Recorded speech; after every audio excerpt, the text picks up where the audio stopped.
So now we will invite also Gregor Sibelek. So it's quite interesting also to get the point of view of so Gregor's, which working with large research centers in Poland, and also working Poland is a big agriculture-related country. And it's quite interesting also to see that we don't need to only work with a niche agroecology farm, but we need also to work with conventional agriculture also stakeholders, and to see what are the issue and how we can support the transition toward the agroecology and sustainable agriculture. So Gregor will give his point of view about that. So thanks, Gregor. So thank you, Philippe, for inviting me to this interesting meeting. Philippe asked me to speak about how to move conventional agriculture into agroecology in Poland. I'm not sure I know the answer because broad implementation of agroecology in Poland is a longer story, but we can know what is needed, what agroecology practices would be helpful, would be beneficial under the given conditions of Polish agriculture. And I will try to show you the context of agroecology and the conditions of Polish agriculture, and in what step concerning the agroecology we are. So I'm working at the Institute of Soil Science and Plant Cultivation. We are State Research Institute of Ministry of Agriculture. In Poland, we are located in southern east of Poland, quite small city, Puławy. I'm leading the Soil Science and Land Protection Department, therefore soil issues are very important for me. This is obvious. So what is very important, there is, for some last years, there's indeed new momentum for soil. So in understanding of soil, so it was long story from dirt. This is the picture, nice picture from English Bass, when the soil was treated as dirt, to ecosystem services. There are already recognized long range of ecosystem services provided by soil. And soil must be a central point in sustainable development, sustainable agriculture, also for agroecology, achieving all these ambitious Green Deal targets. And that momentum is at the level of globe, Europe especially, and also in Poland.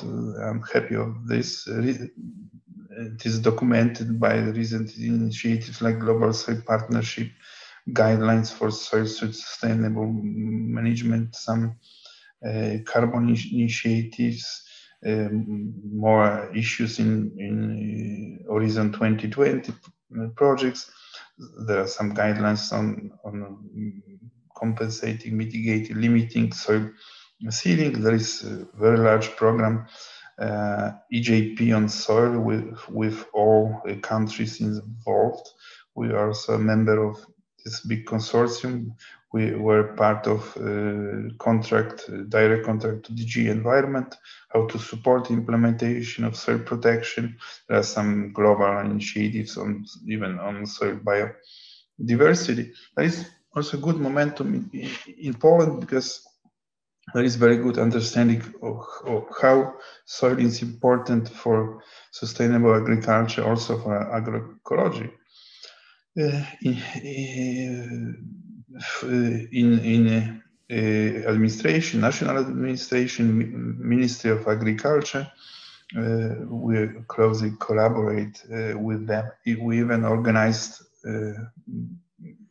along with, together with FAO, the session of soils, how organic matter in soil is important for food security and climate change adaptation during COP24 event, which was organized in Silesia in Poland.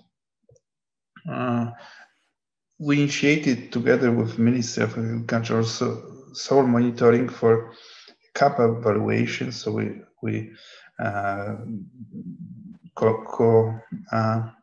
coordinate big national programs across the whole country when we collect and evaluate soil samples, and also in representative farms that implement various CAP instruments, agri-environmental climatic schemes. So this is also this will be also helpful to evaluate some practices that can be treated as agroecological practices. So there is willingness to keep the soils healthy and to monitor soil and use the soil as this key point for implementing more ecological practice, more ecological, agroecological farming. What is also the context of agroecology in Poland? Of course, it is needed to use the full capacity of soil to support plant growth, good quality of crops, plant resistance to stresses. The soil must be in good condition, and soil degradation must be reduced. So soil organic matter in Polish soils is a very important issue. It is not high, partly due to soil parent material, which is mostly sandy, especially the central part of Poland is low in organic matter. This is also quite susceptible to drought conditions, since climatic water balance is negative. Therefore, especially in these areas, farmers should keep soil organic matter at good level. Risk of drought is important issue. Also, in context of many agroecological practices, maybe last and this year are a bit different. There is no big drought in Poland, but this is statistics of villages, of municipalities where agricultural drought was recorded in last 10-year periods. In some units, administration units, it was recorded every year. Agriculture, as Philip said, agricultural land consists 60% of total land of Poland. So this is so indeed agriculture is a very important sector, and this is also a very big producer of food and crops in European scale. Arable land is 73% of total agricultural area. The texture is, of course, soil texture is important issue. The map on the left shows the soil texture. Yellow and orange colors show sandy soils. They are dominant in the Polish agricultural area. This is also this drives also the conditions for agriculture practice, or even risk of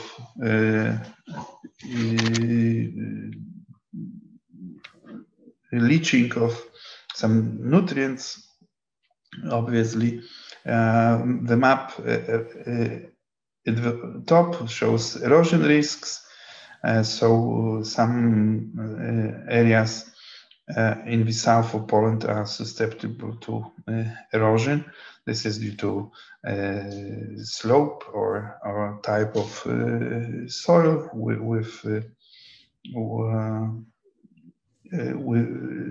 where less soils are predominant. So in these areas, some agroecological practices are even necessary, the must. Also, most of Polish soils are unfortunately acidified. This is also this needs quite immediate actions. This is related to quite long-term lack of application of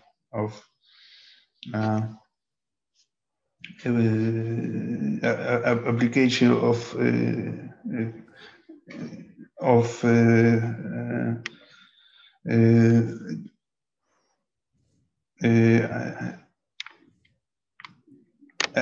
actions aimed at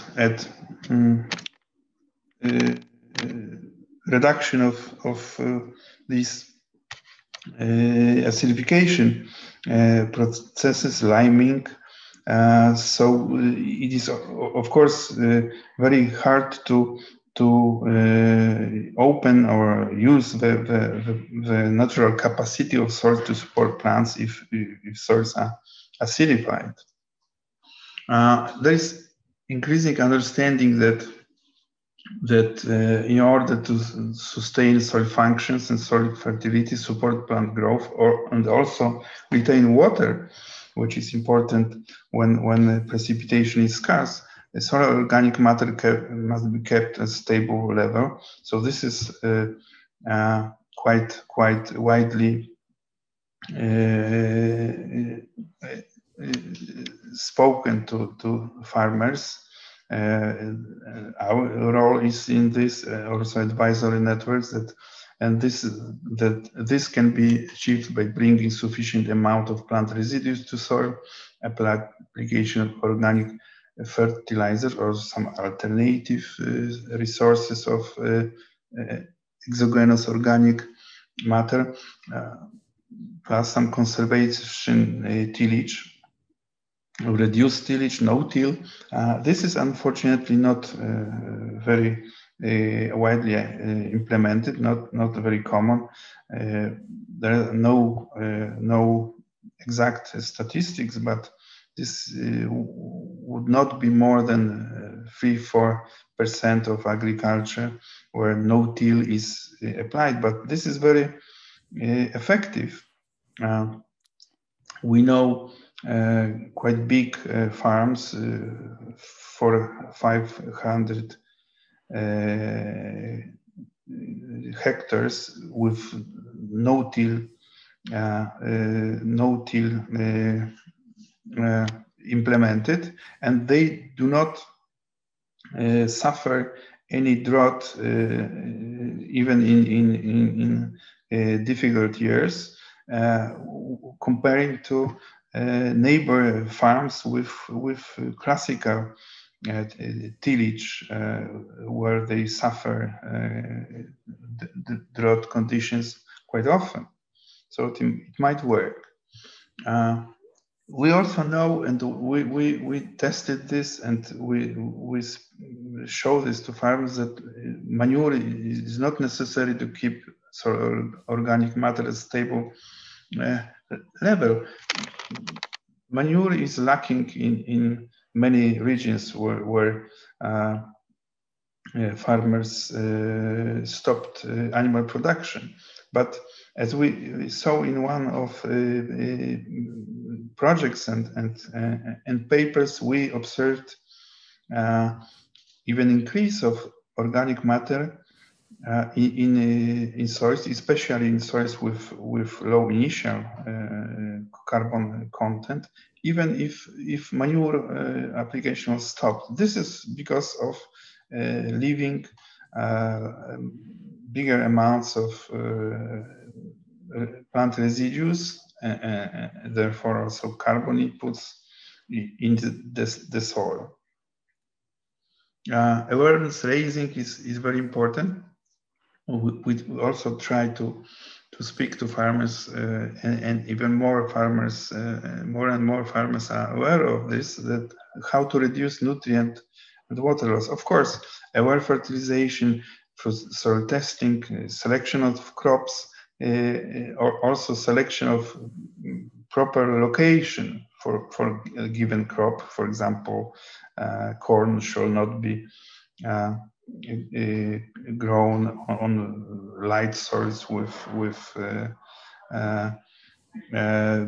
because the nutrients will not be fully used by the crop.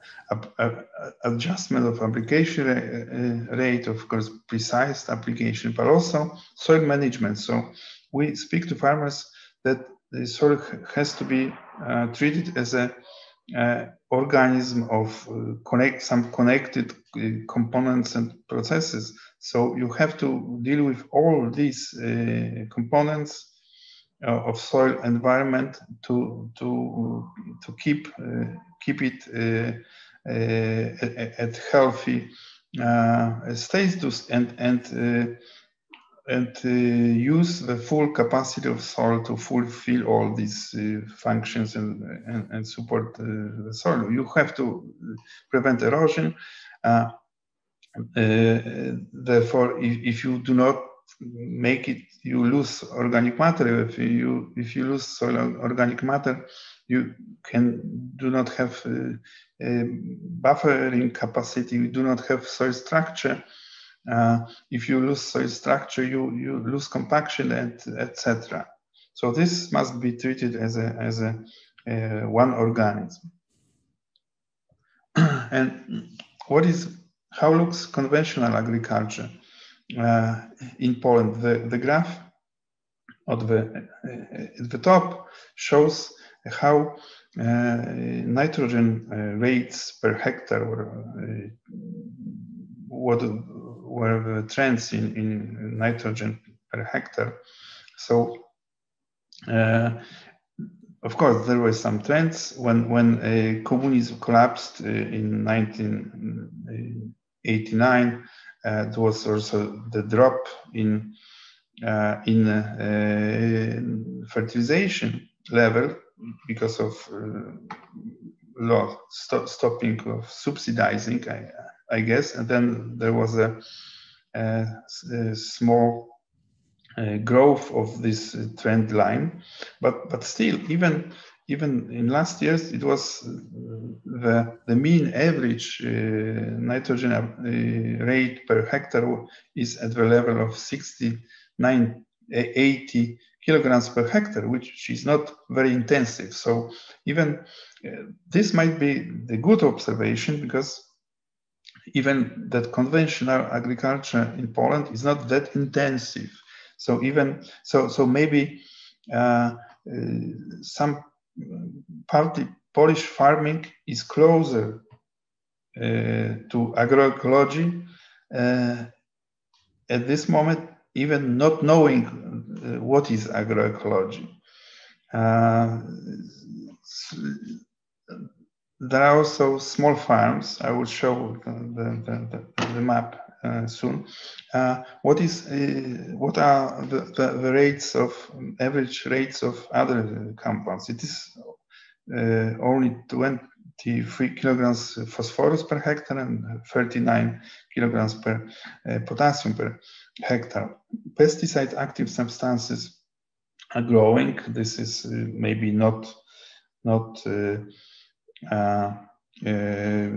good observation, but I believe these amounts are still not very high and very intensive. There are 1.4 million farms in Poland currently, with average size of 11 hectares. This is also small. There is diversity in Poland also. These are comparisons with other countries. Physical size, so hectares, and economic size, standard output, per farm. In the western part of Poland, there are some regions with average farm at approximately 30 hectares, and in some regions this is only 4 hectares. This makes big trouble for farmers to produce anything at economically positive result. But this, from agroecological point of view, it provides more landscape features, for example, which can be treated as beneficial. So there is no clear definition of agroecology. It's not brought widely into language or regulation. Any regulation, agroecological regulation. So when my colleagues wrote a paper about agroecology in Poland, they wrote about such types of farming that can be linked with agroecology, like organic farming, some agro-environmental schemes. This is, of course, conventional agriculture. It's permaculture, agroforestry, because no clear agroecology definition exists so far. So to describe these types, so there were a bit more than 22,000 organic farms in Poland that manage about 540,000 hectares of agricultural land, which is about 3.7% of total Polish agriculture area. It is expected to increase, of course, also in agreement. Could you conclude, Grzegorz, please? Yes. But in fact, the area was decreasing in recent years, despite having some support mechanism in common agriculture policy. Farmers implementing some agro-environmental schemes. These was a group of players also linked to somehow to agroecology, but these additional payments for these additional actions were not also very common, just several percent of total agriculture area. There are no statistics for agroforestry. Permaculture does not make big because this is very local. Agroecological practices that are quite well integrated at this moment into agriculture. These are organic fertilization, when the farmer has access to organic to manure, cover crops or mulch, but not sufficiently or poorly integrated biofertilizers, natural pesticides, crop rotations. Still, cereals cover 70 or 75% of total area. Intercropping, agroforestry, reduced tillage or biological pest control. There is some innovation, digitization in agriculture, not very common, but there are some farms providing monitoring systems for drought, for precise management of resources at farm level, farm clouds. There are some web addresses provided. There are some good examples because there are big farms, innovative farms, and these farms are also locations of these digitization enterprises. So developing and testing on living organisms, farm, happens. Of course, must be more common. Bio-based fertilizers, this is also ecological approach. I present here some Polish products that are promoted by the Horizon 2020 project Nutrimen. They are mainly based on compost or digestate from agriculture. Biogas, yeah, I think we need to. Unfortunately, yes, now we exceed the time. So yes, okay. Yes, thanks. I'm finishing.